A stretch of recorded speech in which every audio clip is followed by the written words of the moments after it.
We have a song first. It's Joni singing, but not this Joni.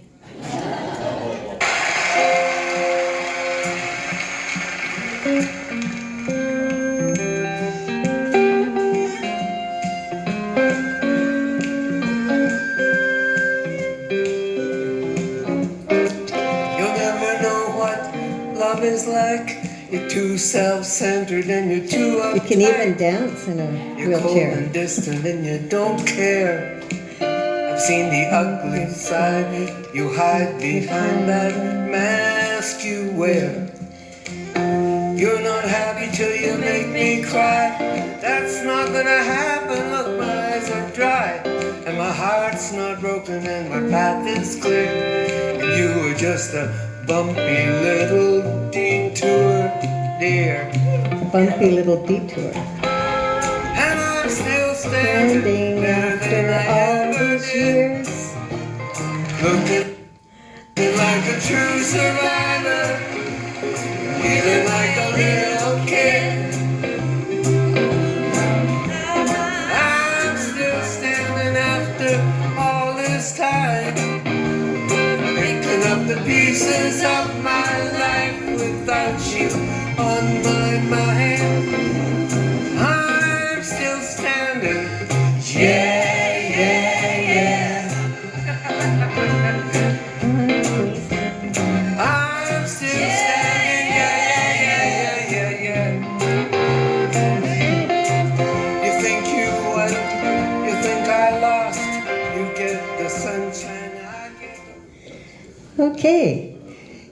Good evening. So nice to see all of you here. I'm Joanna. And that little song was suggested to me by my good friend Dee, because we're all still standing, more or less. Yeah, and I'd like to thank Mel for agreeing to have this talk, and to all of you for coming. And lots of friends here, my husband, my physiotherapist over there. So, you know, thanks to those two, I'm still standing. Most of my presentations have been about kind of fun stuff, you know, going on trips and so on. And this trip is also, you know, got some fun components, but it's also about kind of a different thing. I've lived in Merida for 49 years. On Monday, I made that milestone. So anyway, I hope that by 50, that we'll be much, much more mobile. Like, I know I'm not going to be the way I was. I had 3 operations, a knee and a hip replacement, and then I fell and broke my shoulder. And then after that, I fell again, and on the edge of the pool, and broke a couple of ribs. And then finally fell again and really put out my back. So every time I've sort of gotten a little bit better, something happens and I fall or something and it gets worse. But that's why I have this. And I'd like to introduce you to my good friend. My other friend Lori over here named her. What was it, Lori? How did it go again? The order you put it in? Johnny Walker. Johnny Walker Red. And it is, I say it's my best friend because it really is. Because with this, I can go anywhere and I can be sure I'm not going to fall. And if I get tired, I can sit down. And there's lots of other good things in the market. My friend Lori over here has a cane that has a sort of a 3-prong thing. You can also, it stands up by itself. And Jorge over here, he has the basic model. The Volkswagen. Lori's got the Porsche. Okay. But anyway, these things help a lot, and they give you the confidence to go out, and you have to go out. You know, once you get to the point that you can, you know, bear weight and walk a little bit, you've got to go out, because otherwise you just go a little bit crazy. I've done that too. Again, thank you, Jorge. Okay. And, you know, Jorge and I had our own business. We had a college, which we've just retired from. And I looked forward in retirement to doing a lot of things. And one of the things I really hoped I'd be able to do would be to walk the Camino de Santiago Compostela. But that's not going to happen. So I have my own Camino. And my own Camino is the life I live, and I try to live it as interestingly as I can, and do as much as I can. And I do try to be pleasant, don't I, Jorge?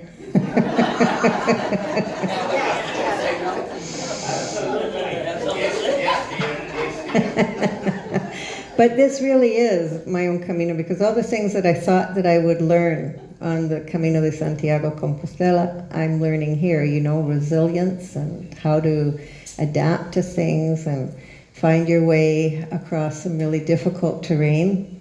Little rocks are difficult terrain if you're not that mobile. But, you know, we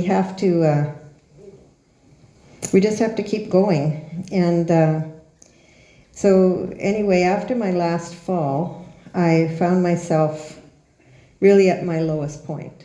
And that was when I just decided, that's when I started thinking about my own Camino, started thinking about all the things that I can do, not the things that I can't do.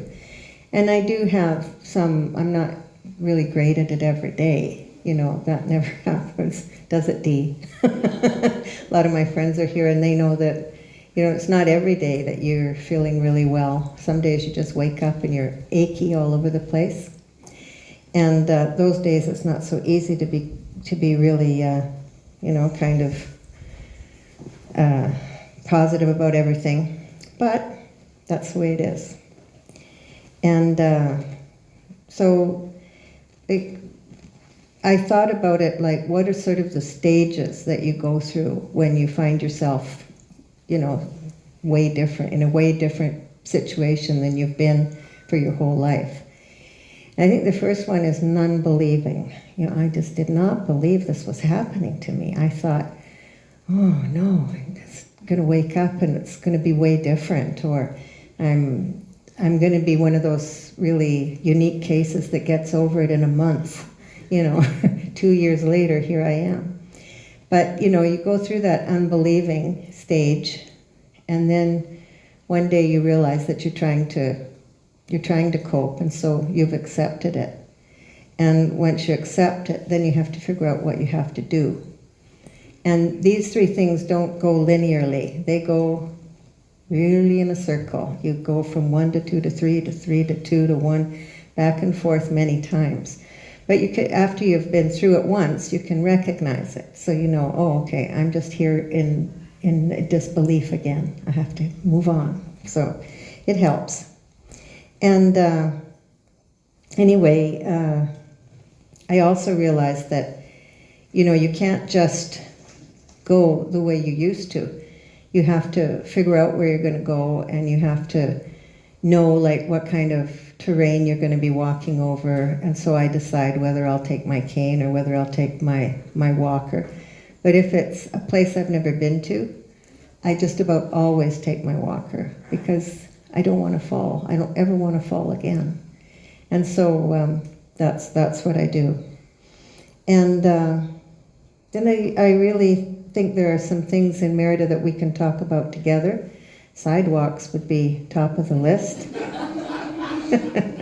Doorways, trees in the middle of nowhere. And we can talk about just, you know, some of the things that you have experienced as you're going along this this journey. A sec here. But one thing I did figure out that, you know, as much as I tried to be upbeat about everything, I really miss the traveling. I really miss going with all of you to different places in Mexico, and yeah, a lot of people that have been here. And when they heard I think some people, when they heard I was not doing so well, they thought, oh, where are we going to go this winter? But after the COVID, and then after all of this, we haven't been away for a long time. But I started getting an idea, and I've noticed that there are a lot of couples and a lot of just friends, and one is quite okay, quite mobile, and the other one not so much. And you know, the one who has trouble walking says, oh, no, we can't go on that trip. I'm going to hold everybody back. They're going to be mad at me. And no, I'm not going to enjoy myself. We can't go. You go. And he goes, no, I can't leave you here, or whatever. Or vice versa, the one who's, you know, got the brochure in his hands for the trip of all wheelchair people. He's going, oh man, I don't know if I can handle this. But anyway, my son, who is also an experienced traveler, he and I were talking one day, and we thought, well, we could have tours that combine both groups. So we're thinking about next year doing one, because I need to have a little bit more time to get a little bit better too, quite a bit better actually. And so like to give an example, we've thought that maybe our first trip might be to Palenque. So we'd go on the train, and when we get to Palenque and we want to go and see the site, Carlos will go ahead with all the able-bodied people and climb the pyramids and trek through the forest and all that. And we'll sit and we could paint, we could draw, we could photograph, we could talk, we could go to the stores, we could go into the museum. But we'll be in the place, you know, and still enjoying the atmosphere and all the people that are there. And keeping our, hi Betty, keeping our friend company, no? Or our, whoops, sorry. Keeping our partner or our friend company. So that's something we could talk about too. But why I have, normally we have the chairs out there just kind of lined up, but today I wanted it in a circle because I'd like to hear some of your experiences, how you have handled, what is your particular difficulty? What is it that you've done to make it better? I think we can all help each other a lot that way. So let's start with the topic of sidewalks. Has anybody managed to find a good way to circumvent all of the cracks and bumps and non-existence of sidewalks? Walk in the street. And of course, that entails the cars zooming up the road too. It's kind of hard to get out of the way quickly. Anybody else? Well, the only thing I've tried to do is every time at the city hall on Sundays, I have two little girls out there saying, what would you like the city to do to get better? And I say, sidewalks. So now, after years of me saying that, every Sunday I see them, they go, sidewalks. Because that's where I've fallen every time. I look up for 1 second, you know, like I'm really focused, I'm really good at paying attention, but that's the part that, you know, and now Hapai has been cutting, you know, like spaces from one side of the sidewalk to the other, from the building to the curb, and there's all of a sudden a hole. You don't even. Yeah. Anyway, so there is no real answer, but. Well, part of the problem is, well, of course, not in the public works, but in front of houses or private buildings, it's the person's responsibility to maintain the sidewalk. So a lot of people, maintaining their sidewalk isn't the first item on the family budget, you know. So they just sort of, and you know how when there's something wrong with your house after a while, you don't even see it. You know, you just get used to looking at it all the time, and you don't realize how difficult it must be for some people. But what I find the best thing to do with sidewalks is I have two mantras. One is I foot. You know, like you look exactly where your foot's going to go, and if it looks pretty safe, you put it down. You have to concentrate. You do. It's like Kat says, you lose concentration for 1 minute and you're down. And if you fall bad, it's really, really not good. So that's one thing. And the other thing is lift your feet. Because a lot of times, you catch your foot on this little piece of the sandal and, you go to try and get your footing. My worst fall, when I fell on my back, was I went to open a door and there was one of those great big black butterflies, shmachana, and the thing flew at me. And I mean, I didn't know what it was at first.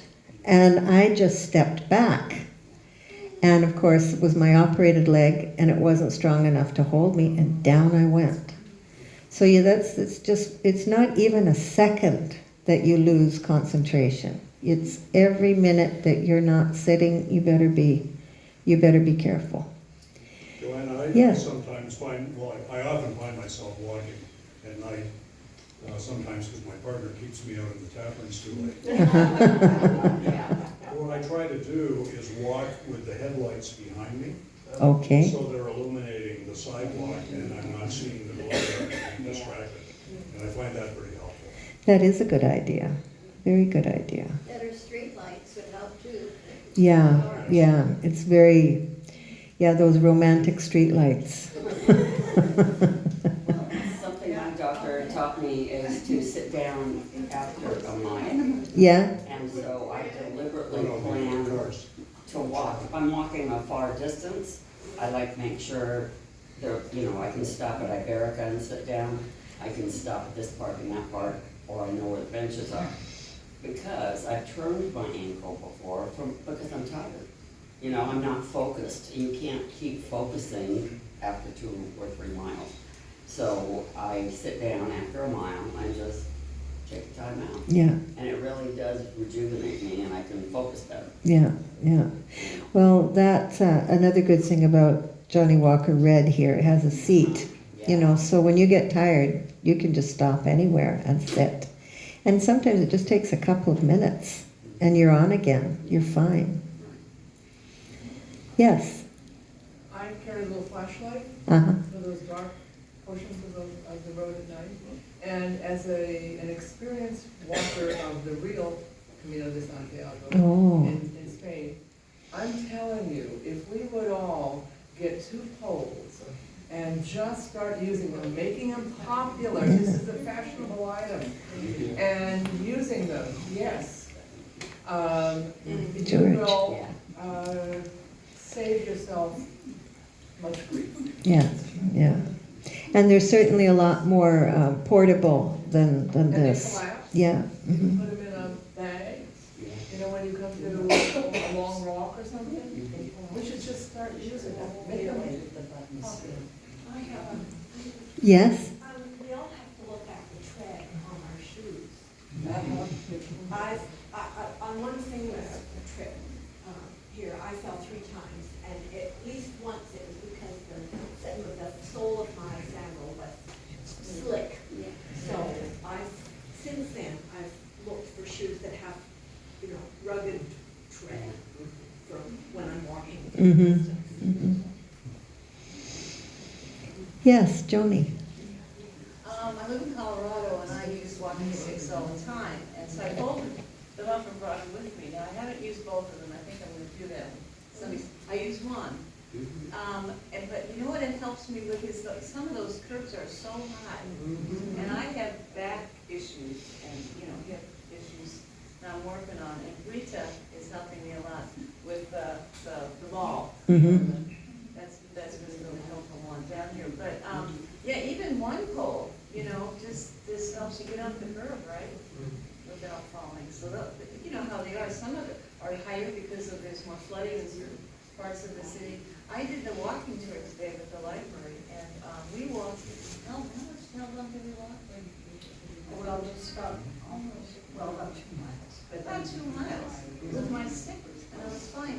But my only criticism is there aren't enough places to sit down. If I can sit down for just a few minutes, I can get up and go. But sometimes I'm in excruciating pain, and there's no. I've been tempted to sit on the curb because there aren't enough benches or. Well, sit on the curb, but that means you've got to get up again too. That's I'm just learning that again. Ursula, we were practicing getting up today, and it's not exactly something you'd want to do in public. Clawing at the bed for grip, you know. Yeah, so anyway, and has anybody else had any experiences, anything that they'd like to add to what has helped them? And So I've fallen several times, but usually when I'm alone, and I'm sort of walking along and distracted by stuff and looking around and I'll trip on something. But when I'm with my wife, she will say, step, curve. So she's a seeing eye partner. I walked just a little ahead so I could. well, that happens too if you've got, graduated lenses. Sometimes I'm looking at the sidewalk and I'm going, now where is it? You know, exactly. Is it over here or up here? Yeah, I have that too. Yeah. You're only talking about walking. When you're driving, you have all those patches all over. Yeah. That's fun. Yeah. Joanne, I'd like to comment on the knobby soles. Everything has both sides. Be careful if you get two knobby soles, because there's little things in the sidewalk that the knobby soles can. That's true too. The soles of your shoes go both ways. Yeah, it's true. Yeah, I've had stuff stuck in my shoes before. Yeah, good footwear is really important. And most of us don't wear socks, but socks are good too. Socks are really good. Yes. And of course, I don't have exactly the same experiences as you, but She knows a lot of people. But yeah. But I would think that each time you go out, think or prepare as if you're going for a hike. And I mean this like really seriously. Use the proper shoes. It's very important. It's not always comfortable here in Merida, especially in the summer, to wear, I don't know, sneakers or some other type of shoes, but they really can save you from a fall. And all the slippery surfaces that we walk on, a good shoe can save you from that. Also, when you're walking with closed shoes, I don't know if that's a proper term. That's right.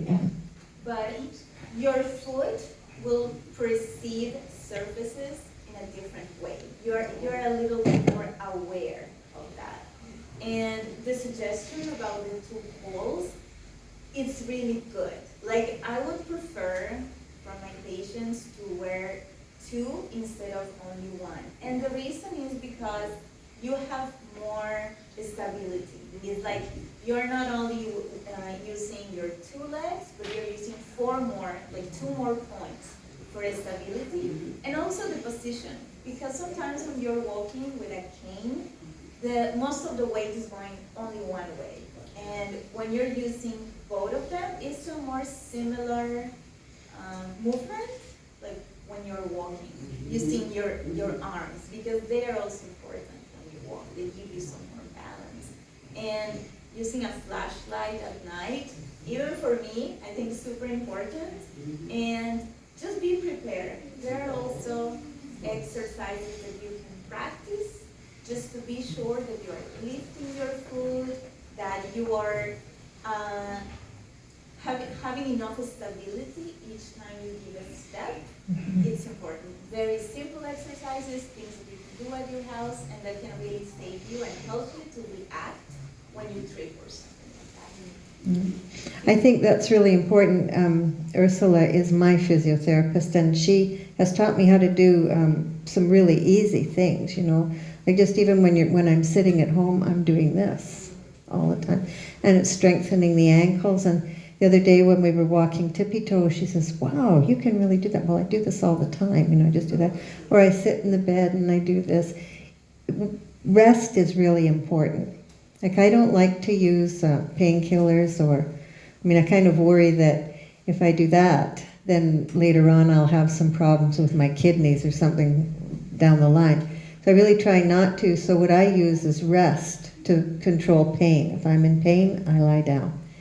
But to just lie there for a couple of hours, which takes all of that, to get out of a kind of a pain cycle. By the time you've just laid there still for 2 hours, you'll be stiff as a old stick. So I'm always doing this up off of the mattress, or doing this, or it's really, really important to. What do they say? Movement is mobility. Motion is motion is lotion. There you go. It's really true. You need to keep yourself really, really as flexible as you can. Yes. I have one more, and it doesn't seem to be very fashionable. I don't see it very often. But regardless of whom you're walking with, you can take their arm. Yeah. And if we would all start taking each other's arms when we're walking, when we're feeling dizzy or whatever, it would just be safer for us. And I think another thing is that people are so busy, they don't think, they're not noticing you.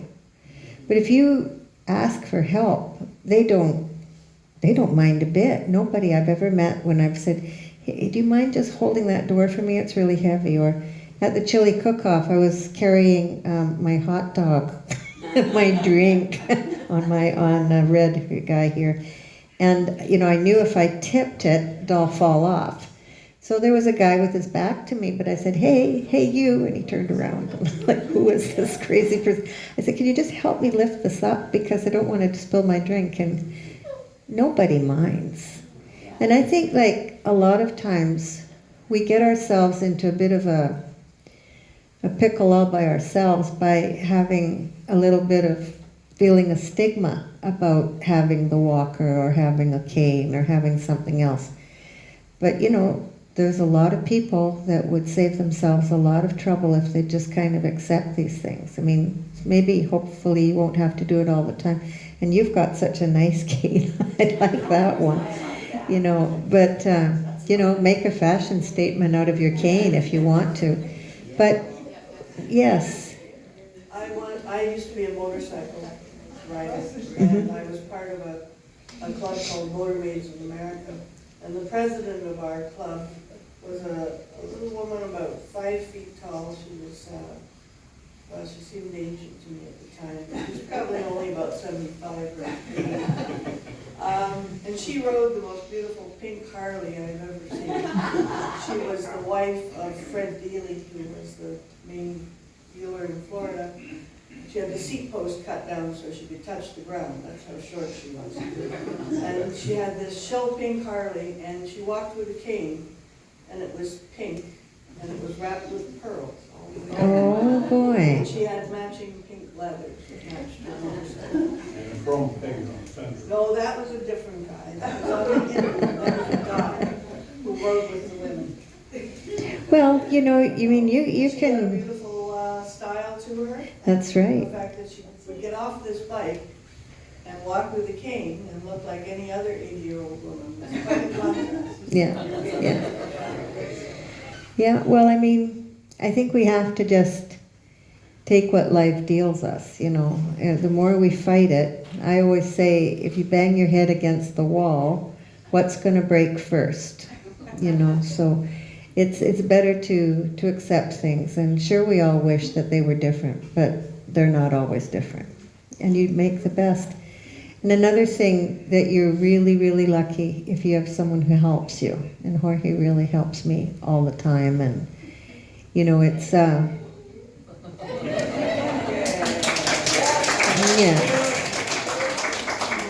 Be careful if your wife tells you to go to a book club and there's going to be a discussion about books, and it's just a way of hijacking you to come with this.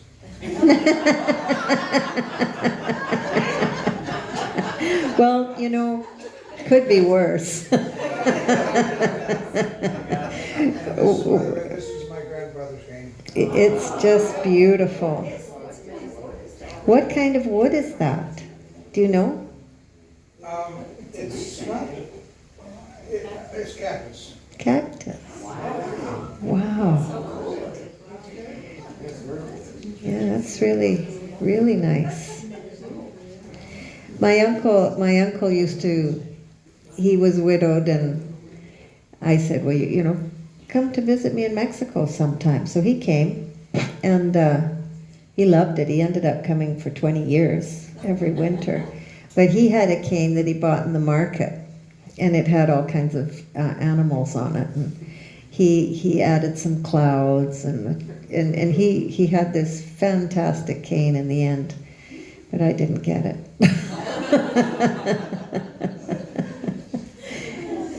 Very good.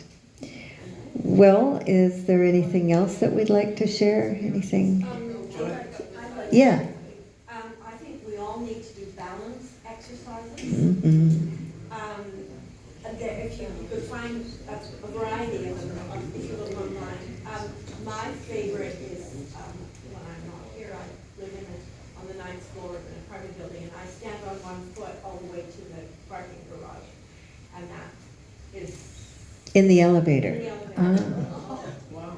So, and with practice, you know, I can do it on either foot, and it's at least 30 seconds. I think that's what we aim for. And there's some other really good exercises I saw. One was walking backwards, heel to toe. Mhm. And if you do that, you have to have a wall because Yeah. to touch. I can't stand on one foot with my eyes shut. Yeah. No. Not for 30 seconds. No, and you'd want to be careful not Yeah, to. you have to, when you start, you have to be careful, but it's really, really important because it'll help prevent the fall. That's right. That's right. But you have to know the path you're walking on pretty well. Not to walk backwards. Yeah, well, you don't have to go very far, you just start, just one heel to toe, toe to heel, and just go backwards, like 3 or 4 steps, that's all. And then forwards and backwards, and do it with a wall nearby. You'd be surprised how wobbly you feel when you start. You know, you bring up a good point. You don't have to do a big distance. Like when I started working with Ursula, you know, I wondered what we were doing. You know, she'd say, well, do 3 of these and do 4 of those. And I thought, well, what's this doing? But then next week it was 5, and I could do that quite easily. So, you know, it is much better to work on your mobility and your exercises and your strength and your flexibility in little doses and increment it a little bit at a time. I find that works really, really well. And walking backwards in the pool is excellent. Yeah, now your swimming pool, that is also wonderful. I haven't been in the pool because it's kind of cold right now for me. But in the, you know, when the weather's warm, which is like 9 months of the year, you know, we don't have any trouble going in the pool. So that's another thing. And that also helps. Another, besides pain, is, you know, swelling. And that really stops you from moving as well as you could too. Even though it's been a while since my surgery on my knee, I still have a lot of swelling in my knees. And that's a big problem. So the pool is really good for that. Yes, Dee. Well, at this point, I should talk about a couple of things that I'm doing.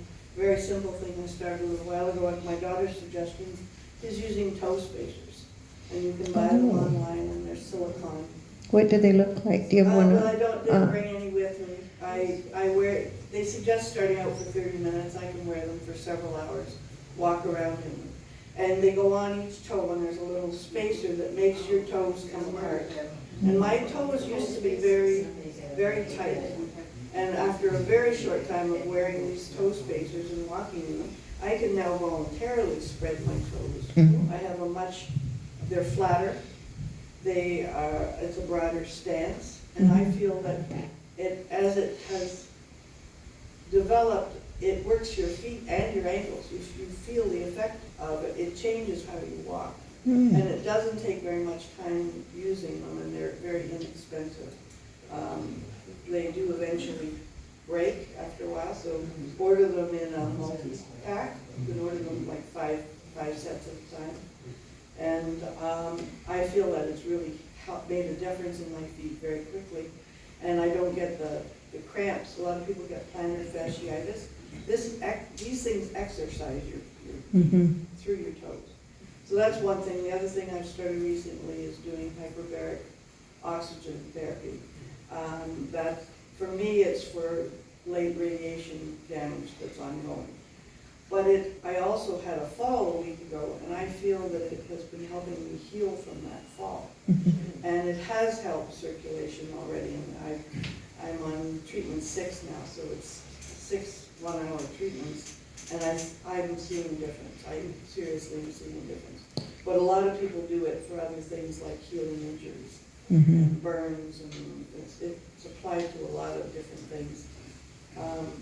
And it was kind of interesting to have this fall at the same time I was beginning the treatment, because when I'm starting the treatment and they're lowering the pressure in the chamber, and when they're bringing it back up, I can feel all the places that I'm hurt are being affected by that change. So I'm finding it very interesting, and I think it has helped me bounce back from the fall I had just over a week ago.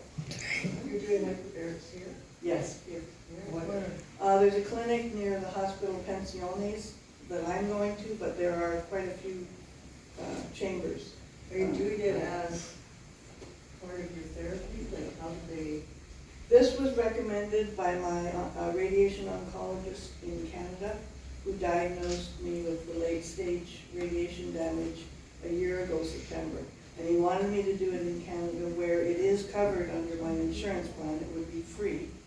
Radiation damage is one of the things that's covered. There's 14 things that Ontario will cover it for, and that's one of them. But getting to the clinic would take 5 hours out of my day, going there and coming back. And we'd spend more on gas than it cost me to have the treatment here, just minutes from my house. What is hyperbaric? Well, it's the same kind of a thing that they use for divers who have a diving accident. The They bends. have a couple of treatments. You're breathing pure oxygen under pressure. And the pressure is 2 atmospheres, so it's like you're at 20 meters depth and you're breathing pure oxygen. In a pod? Yes, it's a pod. Increase oxygen in your body to stimulate healing and stimulate circulation. Yes, and then that's really an interesting, there's so many different services available in Merida, and they're not hard to find, and the majority of the people, speak some English, because of course they've studied at the university, and you have to study English at the university, so speak English. Ahead of my last few treatments, and they're going into the chamber together. Mm-hmm. I'm sure that they probably have different problems that they're treating.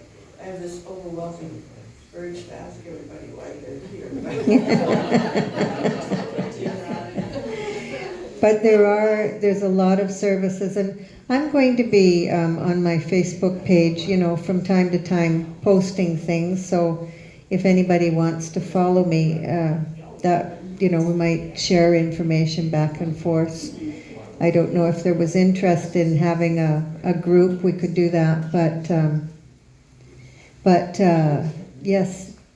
I was going to say, sort of as we're coming to the end, I wanted to mention the fact that your state of mind is also extremely important. It really And is. part of that is learning how to accept age, mourning your youth, acknowledging that there's a death in yourself, and acknowledging that, okay, it's happened, and now I need to, because this is all things that we are all going through all the time. I now have to say, okay, that was me.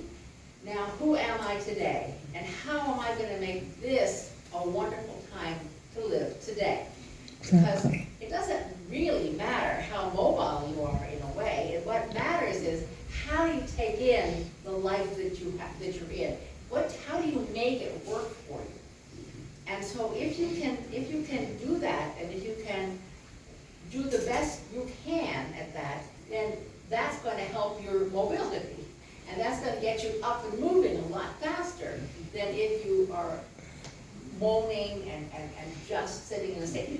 mean you can't moan, and it doesn't mean you can't be in a state. Yeah. It means that You have will be. Well, that's part of mourning. But understand that that's not where you want to stay. No. That that's a mourning process you're going through as you're leaving one part of your life and moving on to another part. And I just think that's. Would you expand on that, because I know you can do it better than I can, the 5 things. And Joanne started this whole conversation with denial and whatnot. Yeah, I can never remember. I know, I all can't. of it. You can, but it's all related to that, and we all go through that It's all the the time. whole, that's right, it's the 5 stages of mourning. And I can't remember them any more than you can. Well, I think that in our situation, right, that's what I think the 2 main ones are: dial acceptance and then get on the pony. But they go back, as you said, they go back and forth. Yes, they do. They go, well, what is it? They say life is not linear. It's very, neither is aging. Nothing is linear. And I would like to say that also when you are going through, after an injury, when you start therapy also, the recovery, sometimes we expect that it's going to be just like this. And then when you have like one good week, but then you have one bad day, like you feel really discouraged. But you really need to understand that recovery first is not the same for everyone. It depends a lot on your circumstances, yes, your age, but that's not all. And the state of mind that you have, how constant you are, the rhythm of your life, and that recovery is really more like this. Yeah, and then it goes You will have bad days, but they're not gonna last forever. Maybe you will have 1 or 2, but then you just keep going, doing only what you can. Like, I think in therapy, I consider myself a very demanding therapist, but I also understand that each person has to work to their own rhythm, and that is something that I have learned from my patients, because as a therapist, you want them to recover, but you want them to enjoy the treatment, to enjoy the therapy, to really look forward for that therapy and not hating the day that the therapist is coming. Because in the end, yeah, like you are in pain, I'm not. Because they're telling you what to do, right? But that's not the goal. The goal is that your patient feels good, that you make your patient understand that it's a journey, that you can demand something from yourself, but don't be too harsh on yourself. Like, you're making the effort. And find the rhythm of the person that you're treating, right? And trying to keep them motivated, because I know that recovery is like this. But when you are the one who's injured, like in your mind, you're just thinking, it's a bad day, I'm going back to day 0, right? And so as a therapist, I think it's very important that if you have therapists or if you're working on your own, like give yourself the chance to rest, give yourself the chance to have a bad day or 2. It's okay, just keep going. And you will see that everything will get better. And also adapt your, understand where your journey is taking you, and accept each time in your present where you are at. It's a good moment, it's a good time, and it will get better. Yeah. As good as it can get. That's right. I know, I look forward to my therapy. It really, because I know I'm going to feel better after it's over for the day. And the other thing that at the beginning, it just used to drive me crazy. People would come up to you and say, "Aren't you better yet?" Now, how many have not had that experience? I don't think anyone in this room has. But it's just, oh, well, look at such and such. She's 85, and look at the way she's just trumping. I'm going, yeah, look at her. Or I hope she doesn't fall. So anyway, we all do the best we can. Some days we're better at doing the best, and some days we're not so good, but we just have to keep trying. And if you have someone that helps you, it's so much easier. But if you don't, try and find somebody. I mean, friends or siblings or somebody that can give you a hand. So anyway, The other, Yeah. No. pardon, sorry, I was just gonna, Cap? I was just gonna say, Helen Keller was my favorite. You know, life is either a daring adventure or nothing. Mm-hmm. And when I think of that, I think she made it through hell. Yeah, You know, she sure did. And she was trying to maintain a good attitude, and attitude's everything. Attitude is everything, And yeah. that's, to me, the answer. Yeah, yeah. go back to Edith. the five. Mhm. It's bargaining, it's anger, it's acceptance, it's depression, The first one is, right, and those are the five. Yeah. And they'll move, and as you were saying, that's how they move back and forth. And those will always be there. And some, like denial is really dangerous. Because that Yeah, move too fast and fall. yeah, yeah. That's the line of the battle every day. That's right, yeah. Yeah, and that's really true. Yeah, but remembering that this is a process we're going through in every way, in physically, emotionally, mentally. The process, each age has its process, and we've watched, we've gone through them, and they've been wonderful, because we think we're getting more mature, we're getting older, and then now we're starting to lose things. And so now it feels like it's a bad thing, but it isn't, it's wonderful. I just recently moved into a retirement home, because I'm old now, according to my children. According to my children. Just the whole thing. No, they think I'm old. And it's taken me a little while to get used to it, but in fact, I'm enjoying it, because I like people, I like being with people.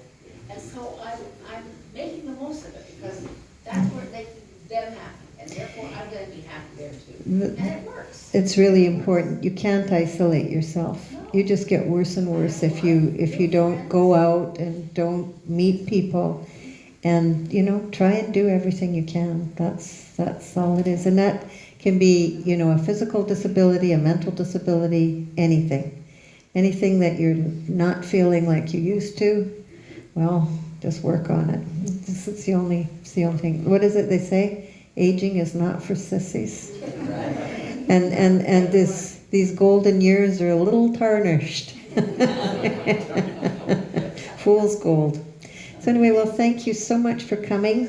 As I say, I'm on Facebook. I'm always available to anybody that I have quite a few resources, and if you're interested in anything, just give me a call. And if you don't know my number, then Joanna, I'd like to make one comment. yes. Don't underestimate what that lady said about your toes.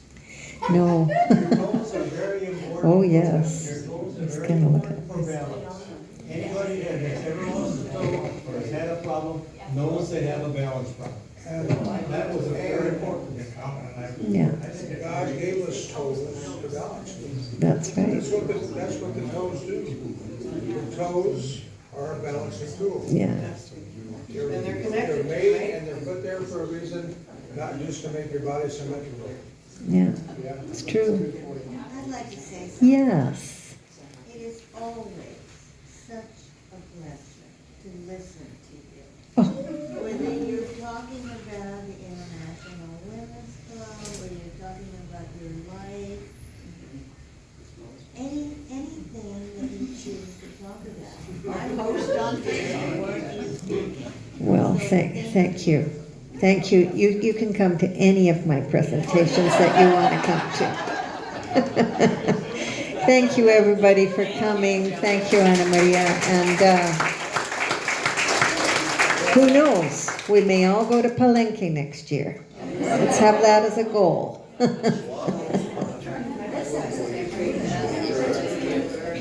Thank you. Thank you.